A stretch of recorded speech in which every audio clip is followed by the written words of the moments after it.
இந்த லேடி அவங்க ஹஸ்பண்டோடைய ஃபியூனரல்ல இருந்துட்டு இருக்கும்போது சடனா இந்த இடத்துக்கு வந்த இந்த கொடுமைக்காரனும் தன்னுடைய பணம் எல்லாத்தையும் எனக்கு திருப்பி கொடுத்துட்டு உன் ஹஸ்பண்டோட பாடியை எடுத்துட்டு போங்க அப்படின்னு சொல்லிடுறான். இதனாலேயே இவங்களுக்கு என்ன பண்றதுன்னு தெரியல, ரொம்பவே கஷ்டப்பட்டு அழுறாங்க.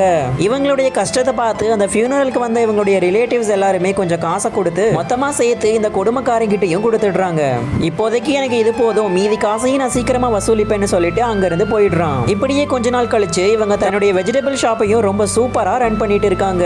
அந்த இடத்துக்கு இந்த கொடுமைக்கார ஆள் வந்துட்டு என்னுடைய காசு எல்லாத்தையும் எனக்கு திருப்பி கொடுன்னு சொல்லி கேட்கிறான். என் ஹஸ்பண்ட் இறந்து போயிட்டதுனால இப்ப என் கையில சுத்தமா பணமே இல்ல, தயவு செஞ்சு கொஞ்சம் பொறுத்துக்கோங்க, அடுத்த மாசம் நான் சேர்த்து கொடுத்துறேன்னு இவங்களும் கேட்க, பட் இது எதையுமே அவன் கேட்காம அங்க இருக்கிற வெஜிடபிள்ஸ் எல்லாத்தையுமே அவன் அடியாட்களை வச்சு தூக்கி போட்டு நாசம் பண்ணிக்கிட்டு இருக்கிறான்.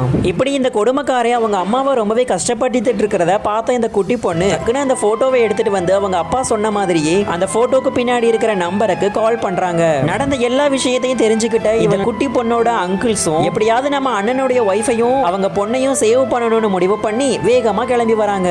இந்த கொடுமைக்காரனும் இந்த லேடியோட கடை எல்லாத்தையும் அடிச்சு துவம்சம் பண்ணி இந்த லேடியையும் அவங்களோட அவனோட வீட்டுக்கும் இழுத்துட்டு போயிடுறான். அங்கேயும் வச்சு உன்னுடைய ட்ரெஸ் எல்லாத்தையும் ரிமூவ் பண்ணுன்னு சொல்லி ரிமூவ் பண்ண வச்சு அந்த லேடி கிட்டையுமே தப்பா நடந்துக்கிறதுக்கு முயற்சி பண்றான். பட் நல்ல வேலையா அந்த 3 அங்கிள்ஸும் அந்த இடத்துக்கு வந்து அந்த லேடியையும் சேவ் பண்ணிட்டாங்க. இந்த ஸ்டோரி பத்தி நீங்க என்ன நினைக்கிறீங்கன்னு கமெண்ட் பண்ணுங்க.